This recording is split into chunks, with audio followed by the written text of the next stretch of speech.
हाय नमस्कार दोस्तों, स्वागत करता हूं एक नई वीडियो के साथ।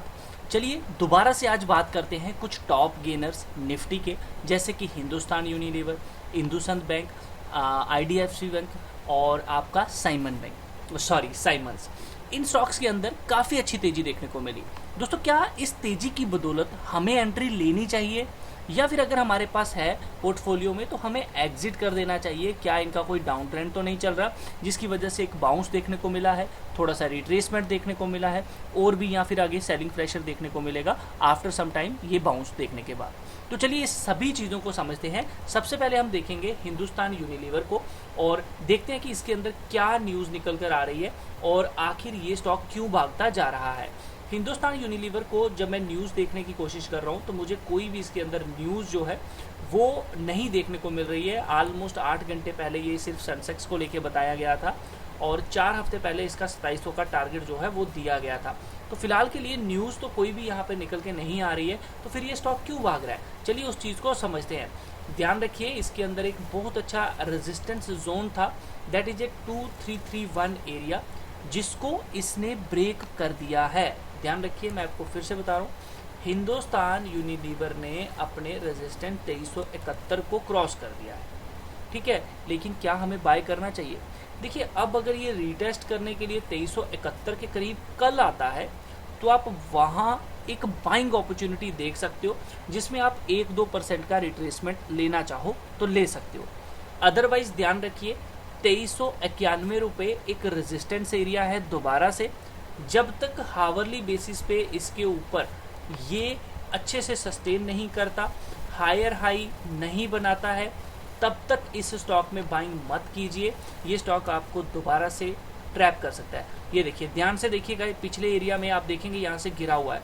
अब ये एरिया देखिए कितना कंसोलिडेशन से भरा हुआ ये एरिया है जहाँ से ये गिरा था, बट जिस लेवल के ऊपर जाके क्लोजिंग दिया है 2371, पहले ये भी कभी एक रेजिस्टेंस हुआ करता था, ठीक है, ध्यान रख रहे हैं।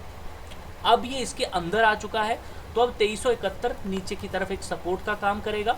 तो जिनके पास भी ये स्टॉक है वो अपना स्टॉप लॉस मैक्सिमम 2371 का लेके चलिए।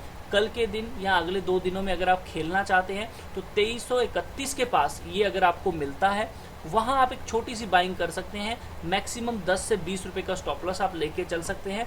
ऊपर की तरफ टारगेट अगेन 2391 या फिर 2 से 3% आप लेना चाहें तो इस स्टॉक के अंदर ले सकते हैं। लेकिन अभी के लिए अगर मैं बात करूँ इन्वेस्टमेंट के तौर पे इस स्टॉक को, तो देखिए लॉन्ग टर्म के लिए अगर लेना चाहते हैं 5 से 10 साल ज़रूर आप ले सकते हैं, उस बेसिस पे कंपनी अच्छी है।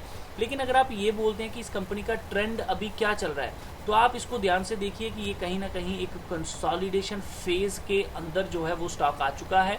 तो जब तक ये 2391 के ऊपर जाके ट्रेड नहीं करता, तब तक हमें इसके अंदर पोजीशन नहीं बनानी चाहिए। एटलीस्ट 1 डे के ऊपर जब ये अच्छे से ट्रेड करेगा इस जोन के, तब हम बोलेंगे कि हाँ, हमें एक अपर साइड रैली देखने को मिलेगी जो कि इसको 2513 रुपये के तक ले जा सकती है और उसके बाद आपको 2660 के टारगेट्स भी देखने को मिल जाएंगे। चलिए बात करते हैं अगले स्टॉक की, जो कि यहाँ पे देखने को मिल रहा है हमारा, जस्ट वेट कीजिएगा, इंडसइंड बैंक। तो चलिए इंडसइंड बैंक की भी न्यूज़ देखने की कोशिश करते हैं। सबसे पहले तो इंडसइंड बैंक में आप यहाँ पर देख पाएंगे कि अभी तक जो 4 घंटे पहले न्यूज़ है वो आई है कि RBI imposes penalty on Kotak Mahindra bank and IndusInd bank.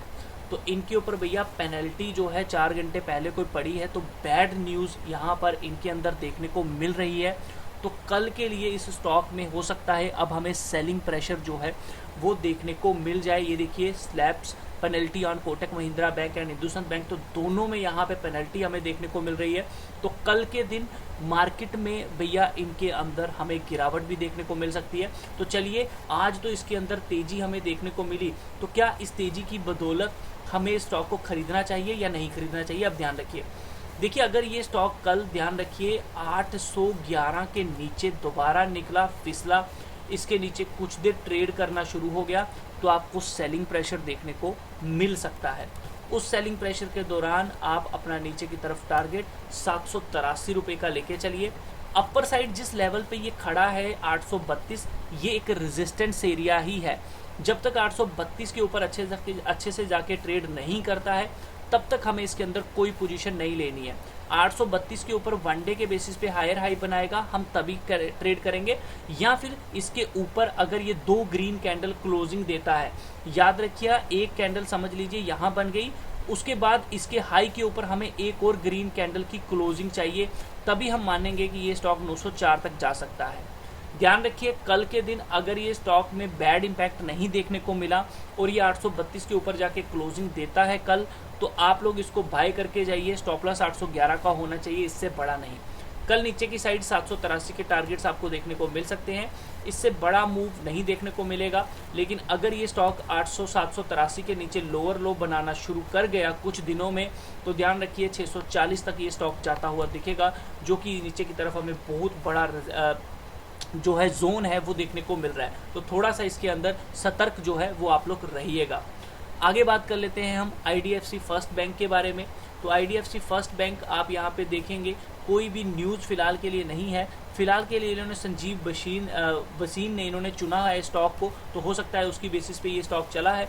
तो चलिए इस चीज़ को भी हम समझ लेते हैं कि आखिर हमें इसके अंदर क्या करना चाहिए इसे देखते हुए।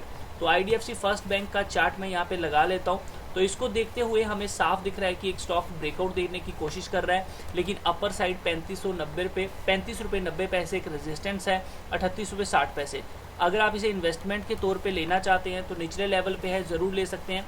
लेकिन अगर आप चाहते हैं कि आपको एक अच्छा मूव मिले, फास्ट मूव मिले, ब्रेकआउट मिले, तो जब तक ये 3860 के ऊपर अच्छे से ट्रेड नहीं करता तब तक हमें बाइंग नहीं करनी है। इसके ऊपर हायर हाई बनाएगा, आप बाय ऑन डिप्स 35 रुपये 90 पैसे तक बाय कर सकते हैं। 35 रुपये 90 पैसे के नीचे निकले तो दोबारा एग्जिट कर दीजिए। इसके ऊपर निकला तो आपको अच्छे खासे टारगेट 40 रुपीज़ 46 रुपीज़ तक के ये दे सकता है। आराम से आप कहिए कि आपको 44 रुपीज़ तक के टारगेट दे देगा अगर 3860 के ऊपर हायर हाई बनाएगा, ठीक है, अच्छे से ट्रेड करेगा। तो लास्ट हम बात कर लेते हैं अब आई थिंक हिंदुस्तान यूनिलीवर की हमने बात कर ली है, तो मैं जस्ट वेट कीजिए, हम देख लेते हैं हमने कौन सा स्टॉक नहीं पकड़ा। तो लास्ट स्टॉक हमारा बचा है साइमन। तो साइमन के अंदर सबसे पहले तो देखते हैं कि भैया कोई न्यूज़ निकल कर आई है या बिना न्यूज़ के ये भाग रहा है। तो साइमन के अंदर हमें कोई भी न्यूज़ नहीं देख कर यहाँ पे दिया गया है साइमन के बारे में। तो फिलहाल के लिए आप देखेंगे कि साइमन से रिलेटेड कोई भी न्यूज़ जो है वो नहीं देखने को मिल रही है। तो बिना न्यूज़ के साइमन भी स्टॉक भागा जा रहा है। तो चलिए इसको भी हम समझ लेते हैं कि आखिर ये क्यों भागा, क्या हुआ। तो ध्यान रखिए फिलहाल के लिए ये कंसोलिडेशन एरिया में है, अपने रेजिस्टेंस के पास आया है। जब तक 2552 के ऊपर जाके हावरली बेसिस वनडे के बेसिस पे क्लोजिंग नहीं देता और हायर हाई नहीं बनाता। हायर हाई का क्या मतलब होता है, जैसे ये इसने बनाया फिर नीचे आया, दोबारा इसके ऊपर अच्छे से क्लोज हो गया। जब तक ये ऐसा ट्रेंड 2552 के ऊपर नहीं बनाता तब तक इसको बाय मत कीजिए, ये स्टॉक नीचे की तरफ दोबारा रिवर्स हो जाएगा। तो 2552 एक स्ट्रॉन्ग रेजिस्टेंस है, इस बात को मान के चलिए। वनडे के बेसिस पे जब तक इसके ऊपर नहीं निकलता तब तक स्टॉक को बाय नहीं करना है। जिन्होंने नीचे की तरफ लिया है वो 2508, 2474 एंड 2435 का स्टॉप लॉस लगा के रख सकते हैं। एज पर योर एंट्री आप उतना ही रिस्क लीजिए जितना आपका पॉकेट साइज है, ठीक है दोस्तों। वीडियो अच्छा लगा है तो लाइक कीजिए, शेयर कीजिए, चैनल को सब्सक्राइब कीजिए इसी तरह की और वीडियोस पाने के लिए। मिलता हूँ नेक्स्ट वीडियो में, तब तक के लिए अपना ख्याल रखिए। कोई भी ट्रेड लेने से पहले एक बार अपने फाइनेंशियल एडवाइजर से ज़रूर पूछ लीजिएगा, क्योंकि रिस्क आप सब